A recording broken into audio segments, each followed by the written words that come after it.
Hi friends, ఈరోజు అయితే వంకాయతోటి green వంకాయ అంటారండి. ఇది జంబో గ్రీన్ వంకాయ అంటారు.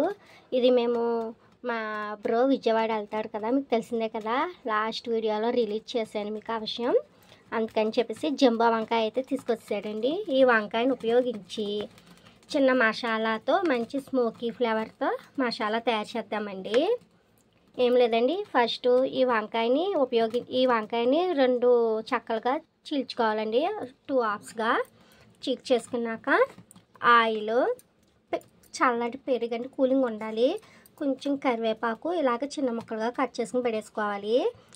2 స్పూన్స్ కారం, రుచికి సరిపడా సాల్ట్, చిటికెడు పసుపు, ధనియా పౌడర్, గరం మసాలా, నిమ్మరసం, ఇంకోండి ఆయిల్, ఇవన్నీ ఉపయోగించి ఫస్ట్ మనం మసాలా అయితే ప్రిపేర్ చేసేద్దాము. ఇంకోండి మసాలా అయితే పొడిగా ఇలా ఫస్ట్ అన్నీ కలిపేసుకుని కారం, సాల్ట్, పసుపు, గరం మసాలా, ధనియా పౌడర్, కరివేపాకు అన్నీ ఇలా కలిపేసుకోవాలండి. కలిపేసుకున్నాక ఇప్పుడు ఇందులో పెరుగు అయితే మనకు ఒక డ్రాప్ గ్లాస్తో పెరుగు వేసామండి, చిన్ని గ్లాస్తో పెరుగు, అలాగే అండ్ ఆయిల్, అలాగే నిమ్మరసం అండి.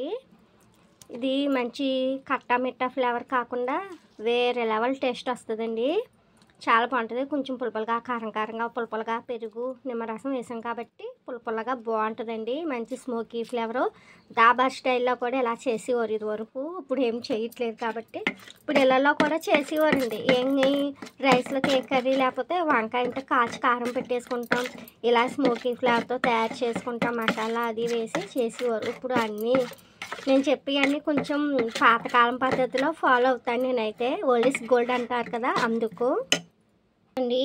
ఇంకోండి మసాలా పేస్ట్ అయితే మనకి చూసారా మంచి క్రీమీ టెక్స్చర్లో ఇలా ఈ విధంగా అయితే రెడీ చేసుకోవాలి. ఇప్పుడు వంకాయని కోసి ఏ విధంగా మసాలా పెట్టాలో చూపిస్తాం. ఇంకోండి మనం వంకాయ అయితే ఈ విధంగా ఘాట్లు పెట్టేసుకోవాలి, చాలా స్మూత్గా ఘాట్లు పెట్టేసుకోవాలి. ఘాట్లు పెట్టుకున్న తర్వాత ఇంకోండి ఇలాగా ఈ మసాలా పేస్ట్ ఏదైతే ఉందో ఆ పేస్ట్ని ఇలా అప్లై చేసేసుకుని ఒక బాండీలో ఆయిల్ వేసేసుకుని ఇలాగ హీట్ ఎక్కనిచ్చి ఇలాగ మనం గట్టిగా ప్రెస్ చేయాలండి. గట్టిగా ప్రెస్ చేస్తేనే అదంతా మసాలా అంతా వంకాయ లోపల వరకు వెళ్ళి బాగా మెత్తగా కాలుస్తుంది. ఇలా అండి. మనకి ఇప్పుడు హైలో పెట్టుకోవాలి. ఈ ప్రాసెస్ అంతా మనకి హైలోనే జరగాలండి. ఇంకొన్ని చూసారా మంచి ఎర్రగా కలర్ వచ్చి, ఇది మాడిపోవటం కాదండి, మంచి ఎర్రగా క్రంచిగా కలర్ వస్తుంది. ఇలా మధ్యలో కొంచెం మసాలా పేస్ట్ ఏదైతే ఉందో అది ఇలా అప్లై చేసుకోవాలి. అప్లై చేసుకుంటూ మనం ఫ్రై చేసుకోవాలి.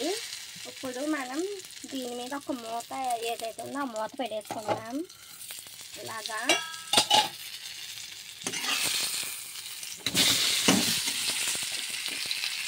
ఇదిగోండి ఈ విధంగా అయితే మనకి మసాలా వంకాయ రెడీ అయిపోయింది. అది 500 సంవత్సరాల కాలం నాటి వంటకం అండి ఇది. దీన్ని మీరు డెఫినెట్గా షూర్గా టేస్ట్ చేయవలసిందే.